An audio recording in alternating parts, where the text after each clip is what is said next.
बिरनपुर की घटना ने पूरे छत्तीसगढ़ को हिलाकर रख दिया है। राजनीतिक बयानबाजी मिनी पाकिस्तान और तालिबान तक पहुंच गई है। बिरनपुर की घटना में 3 लोगों की मौत हुई। हालांकि इस घटना के बाद अब बीजेपी ने नया अभियान छेड़ दिया है। बीजेपी बाहरी लोगों की लिस्ट बनाएगी। पुरानी और नई मतदाता सूची का मिलान किया जाएगा। दरअसल बीजेपी आरोप लगाती रही है कि कांग्रेस की सरकार बनने के बाद छत्तीसगढ़ में विशेष समुदाय के लोगों को बसाया गया है। कई बार इसे लेकर उसने सरकार का ध्यान भी खींचा, लेकिन अब कांग्रेस अभियान के बहाने सरकार को घेर रही है। केवल बिरनपुर की बात नहीं है, एक डेमोग्राफिक चेंजेस पूरे छत्तीसगढ़ में आ रहा है।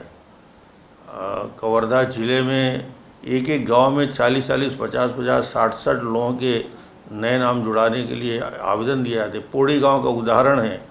ऐसे बहुत सारे गांव हैं जहां पे बाहर से लोग आ रहे हैं जिनका आइडेंटिफिकेशन नहीं है, और इस प्रकार की जब घटनाएं होती है तो हुजूम में वो खड़े हो जाते हैं।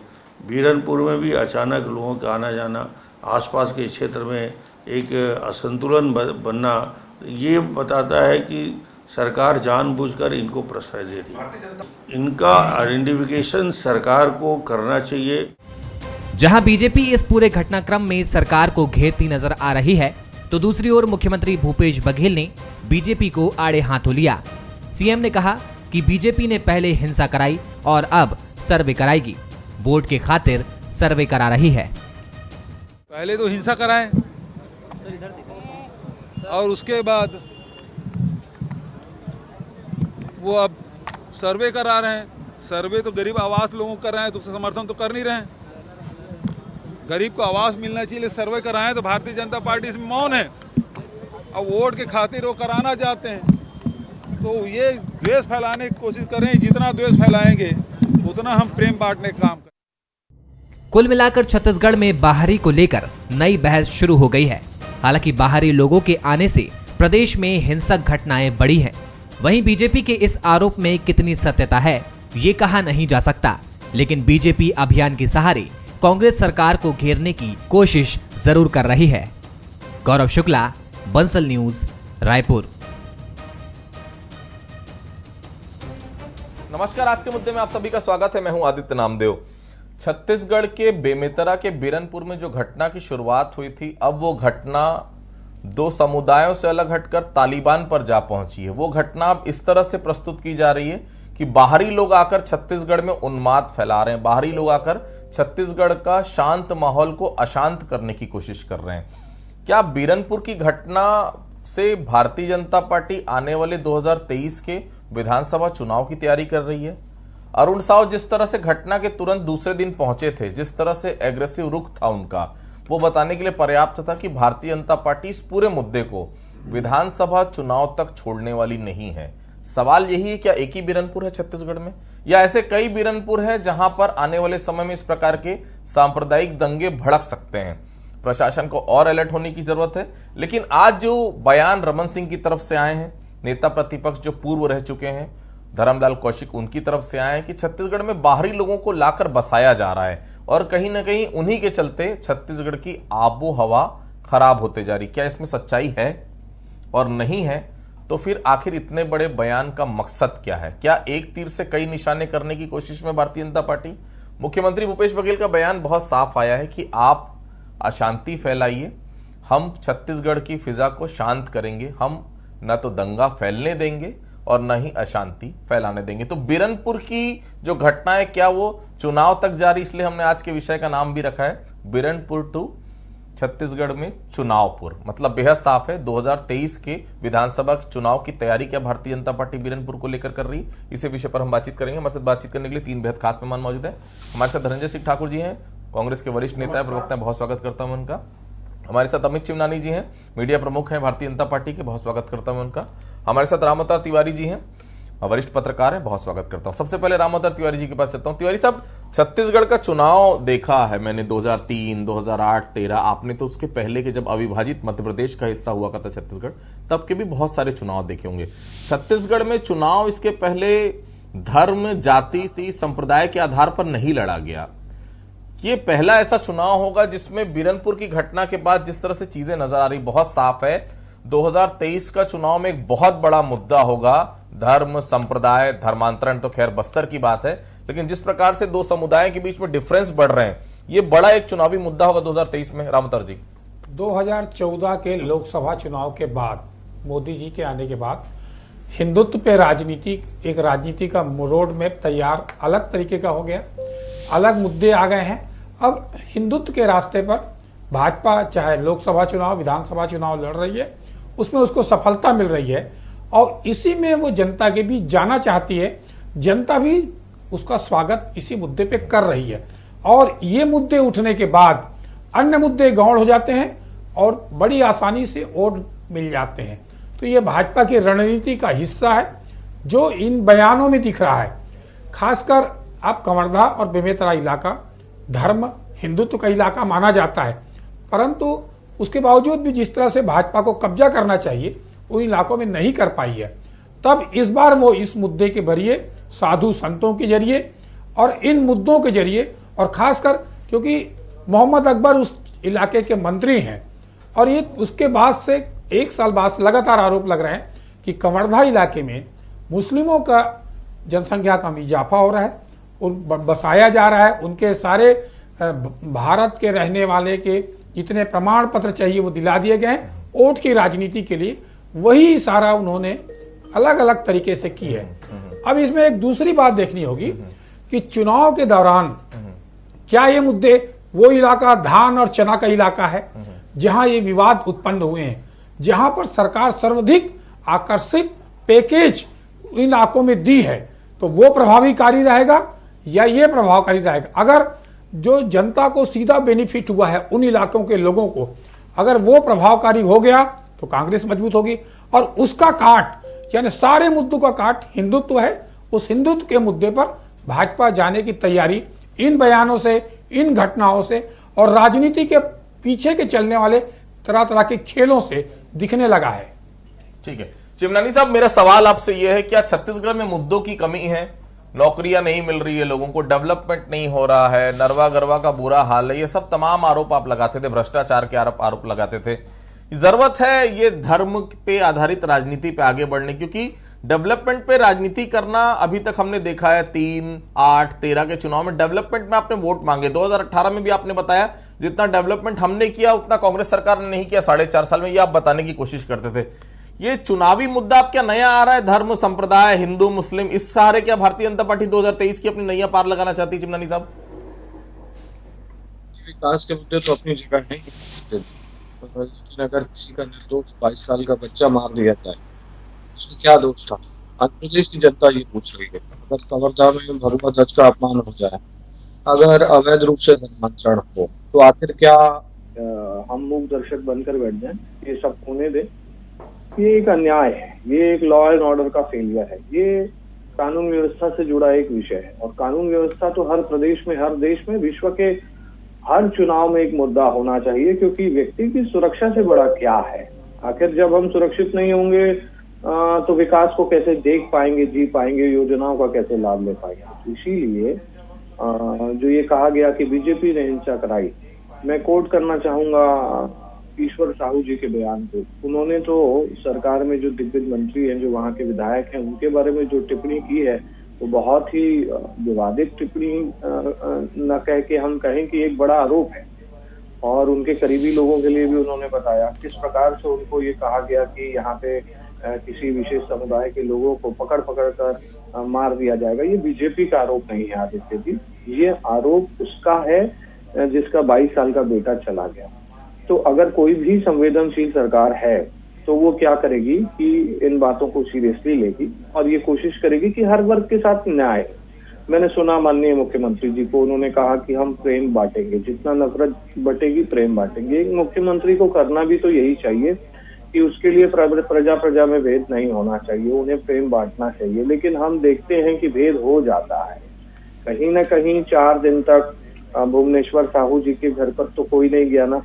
उत्तर प्रदेश में जब घटना हुई थी तो मुख्यमंत्री जी धरने पर बैठ गए थे, 50-50 लाख का मुआवजा उन्होंने दिया।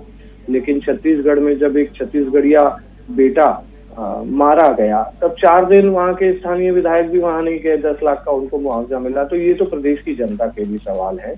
और हमने देखा कि दिल्ली में माननीय मुख्यमंत्री जी ने एक विशेष समुदाय के लोगों के साथ फोटो खिंचवाई और उनको कहा कि मैं आपके साथ हूँ, और वो फोटो उन्होंने इस संदर्भ में आदिवासी भाई बहनों के साथ नहीं खिंचवाई। तो फिर जो प्यार बट रहा है वो प्यार तो ऐसा लग रहा है ना कि फिर कुछ विशेष लोगों के लिए ही है। बहुसंख्यक हिंदू समाज के लिए प्यार क्यों नहीं? क्या हम लोग न्याय की मांग नहीं कर सकते? क्या हिंदू समाज के साथ प्रताड़ना होनी चाहिए क्या? तो ये प्रश्न प्रदेश की जनता और संत समाज और जिनके साथ गुजर रही है आदित्य जी, वो लोग भी सवाल उठा रहे हैं, केवल भाजपा की बात नहीं है।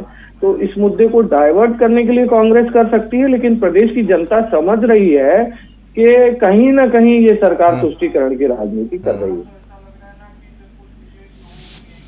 ठीक है, मैं धनंजय जी आपके पास चलता हूं। धनंजय जी, सबसे बड़ी बात यह है कि अमित जी की मैंने बात पूरी सुनी। अमित जी का यह कहना है कि बहुत साफ है कि जिस तरह से वहां पर हत्या हुई है, जिस तरह से उसके जो पिता हैं उसका साफ तौर पर कहना है कि कहीं ना कहीं संरक्षण मिल रहा था कुछ लोगों के जो पॉलिटिकली रूप से वहां पर काफी ज्यादा स्ट्रांग है, उनका कहीं ना कहीं समर्थन मिल रहा था वहां पर, और उसके कारण ये पूरी घटना हुई है।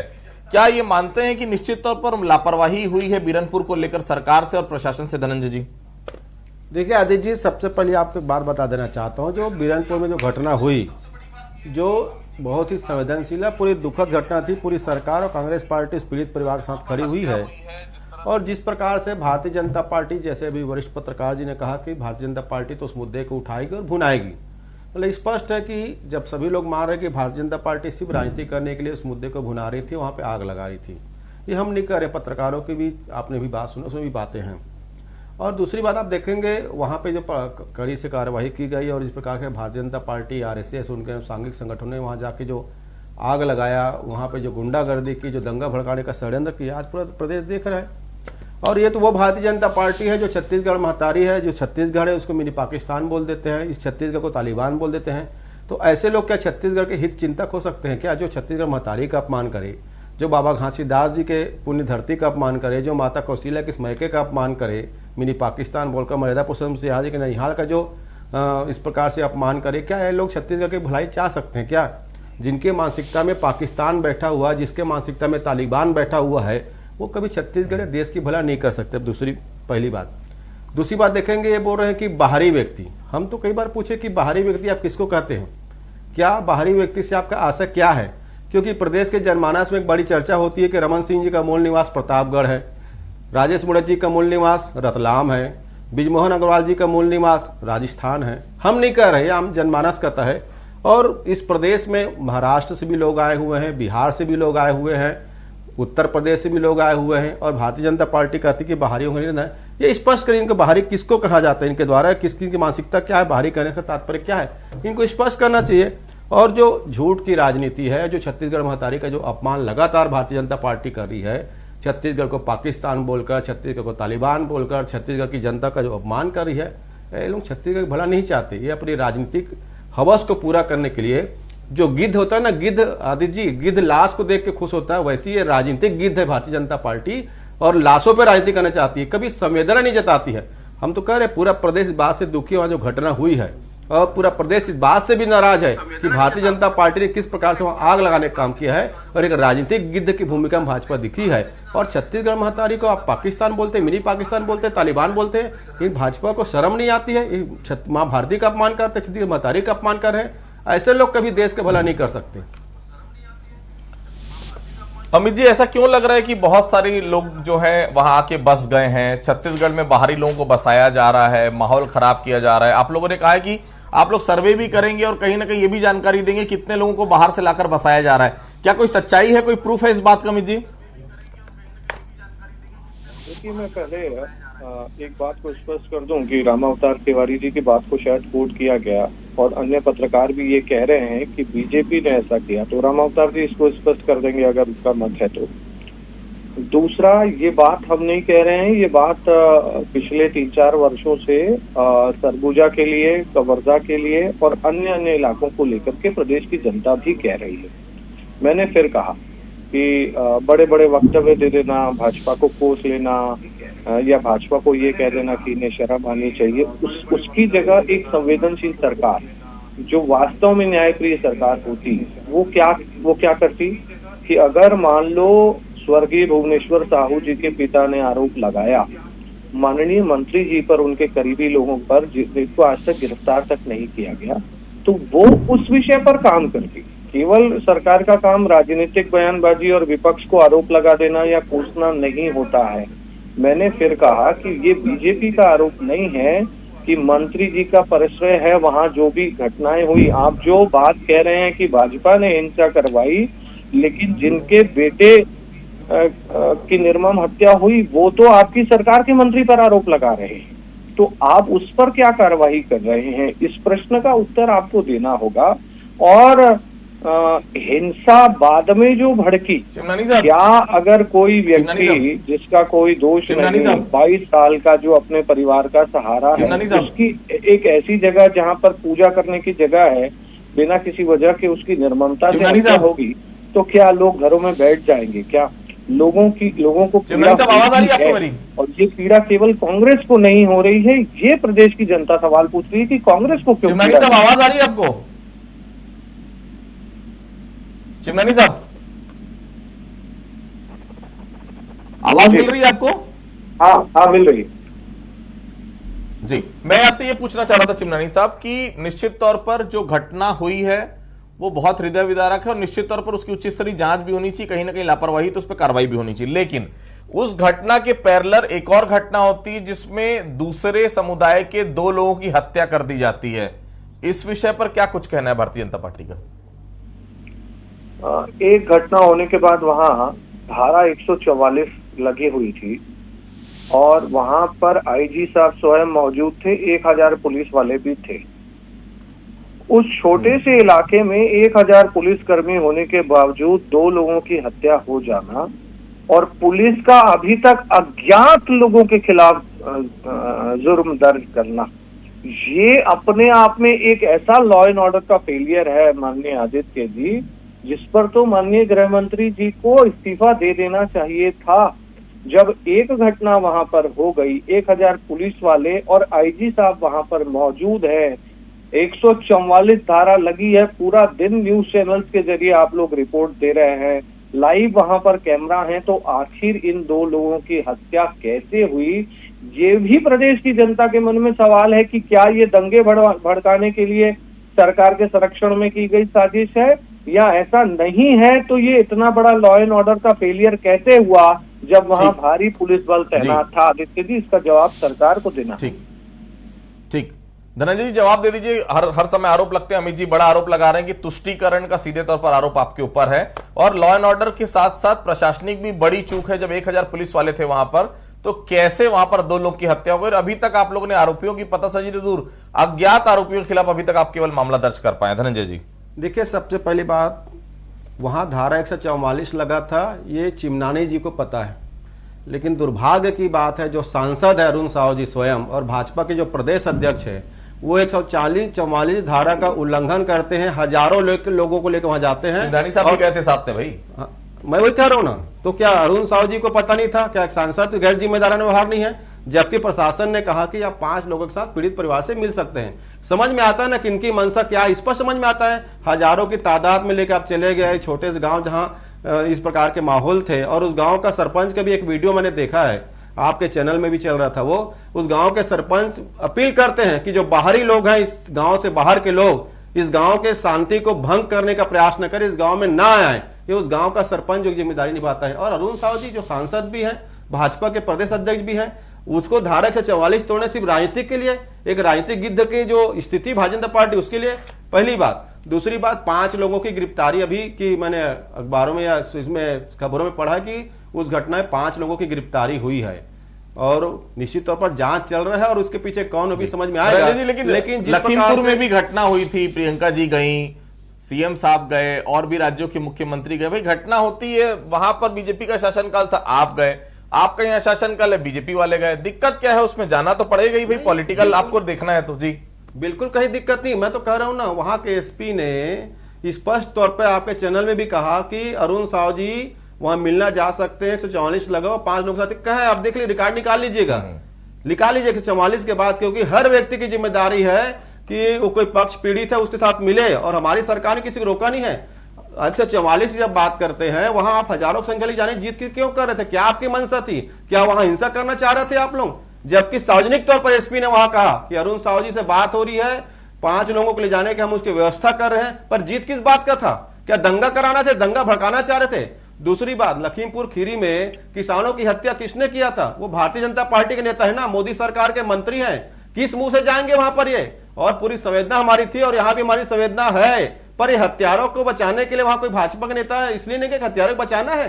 मतलब किसान हिंदू नहीं था इनके नजर में? क्या वो किसान की जान की कोई कीमत नहीं था? वो भाजपा नेता ने हत्या किया इसलिए वो किसान हिंदुओं को भूल गए? उनकी हत्या का इनको दुख नहीं है, उनकी हत्या का गम नहीं है इनको? ये इस प्रकार की बात करेंगे? दूसरी बात, मैंने कहा ना, जिस छत्तीसगढ़ मातारी को मिनी पाकिस्तान बोलकर, तालिबान बोलकर भारतीय जनता पार्टी अपमान कर रही है, वो क्या छत्तीसगढ़ के नागरिकों के बारे में सोचेंगे? ये तो इस प्रदेश के 2,90,00,000 लोगों को पाकिस्तानी घोषित कर दिया अपने ट्विटर के माध्यम से। ये क्या पाकिस्तानी की बात करते हैं? इस छत्तीसगढ़ महतारी को घासीदास बाबा के जहाँ पूजा होती है, जहाँ मदरपुर राम जी से नहीं है, ऐसे घृणित मानसिकता, ऐसे गंदा सोच जिनके पास में हो। जी अमित जी जवाब दे दीजिए। आदित्य जी, 2 बातें हमारे साथी प्रवक्ता ने कही। पहले उन्होंने कहा कि वो क्यों गए और बाद में उन्होंने कहा कि उनको एसपी साहब ने ही परमिट किया था। तो इसकी मैं सच्चाई आपसे शेयर करूं कि माननीय प्रदेश अध्यक्ष जी का दौरा कार्यक्रम 1 दिन पहले ही डिस्क्लोज कर दिया गया। पुलिस प्रशासन से बात करने के बाद ही वो अपनी गाड़ी से निकले थे, जिसमें मैं साथ था, जिसमें हम लोग 3 लोग थे। 144 में तो 5 लोग अलाउड होते हैं, लेकिन हम 3 ही थे। वहां पहुंचने के बाद भी पुलिस प्रशासन ने हमें कहा कि हम आपको जाने देंगे, थोड़ी देर का हमें समय दीजिए। तो वहां पर हम बैठ गए। हम तो गाड़ी में अकेले गए थे, लेकिन गांव में अगर लोग सड़कों पर हैं तो उन्हें व्यवस्थित करने का काम पुलिस का है। और 6 घंटा हमको सड़क पर बिठाने के बावजूद भी आईजी साहब से मेरी खुद बात हुई, आप उनसे फोन पे कंफर्म करिएगा। उन्होंने कहा कि हम आपको जाने देंगे तो बाकी लोग आएंगे और हम उनको कंट्रोल नहीं कर पाएंगे। मैं कोट कर रहा हूं आईजी साहब को, जिनका टीवी स्क्रीन पर आप फोटो चला रहे हैं। पुलिस ने खुद माना कि वो कंट्रोल नहीं कर पाएगी। पुलिस ने कहीं ना कहीं हथियार डाल दिए और उसके बावजूद भी हम फिर मिलने नहीं गए। हम 7 घंटे सड़क पर बैठ करके वापस लौट आए। मैं फिर कह रहा हूँ, भाजपा को आप कोसिए, गालियां दीजिए और जो आप जो बाकी बातें संवेदनशील कर रहे हैं वो भी करिए, हमको कोई दिक्कत नहीं राजनीति में। लेकिन किसी निर्दोष की जान चली जाए तो उसकी जिम्मेदारी आपको लेनी पड़ेगी। 1000 पुलिस वाले होने के बावजूद भी अगर वहां पे 2 मर्डर हो गए तो उसकी जिम्मेदारी लेनी पड़ेगी। अगर जिसके बेटे की मृत्यु हो गई, उसके पिता अगर मंत्री जी पर आरोप लगा रहे हैं तो आपको कार्रवाई करनी पड़ेगी। ये सब करिए ना। आपने एक भी प्रश्न का उत्तर नहीं दिया है। केवल भाजपा को कोसने से नहीं होगा, न्याय को कायम करना पड़ेगा आपको यहाँ छत्तीसगढ़ में, जो अभी फिलहाल नहीं है। जहाँ पर अन्याय की बात होगी वहां पर ये सब बातें। जवाब दे दीजिए अमित जी, समय कम है। जी जवाब दे दीजिए, जल्दी वाइंड अप करना मुझे जल्दी। जी देखिए, इन्होंने स्वीकार किया राजनीति के लिए कुछ भी करने को ये तैयार है। मतलब ये छत्तीसगढ़ को जो मिनी पाकिस्तान बोले, भारतीय जनता पार्टी आज पर स्टैंड है। ये छत्तीसगढ़ के 2.5 करोड़ जनता को पाकिस्तानी बोल रहे हैं और भाजपा का जो मीडिया विभाग का जो प्रमुख है वो कहते हैं हम राजनीतिक तौर पर हर बात करेंगे। मैं तो कह रहा हूं ना, इन्हें स्वीकार किए कि हमने अनुमति दी हमारी प्रशासन ने, और वहां पे जिस प्रकार से राजनीतिक नौटंकी करने का काम अरुण साहू जी ने किया, वहां पे माहौल खराब करने का काम किया।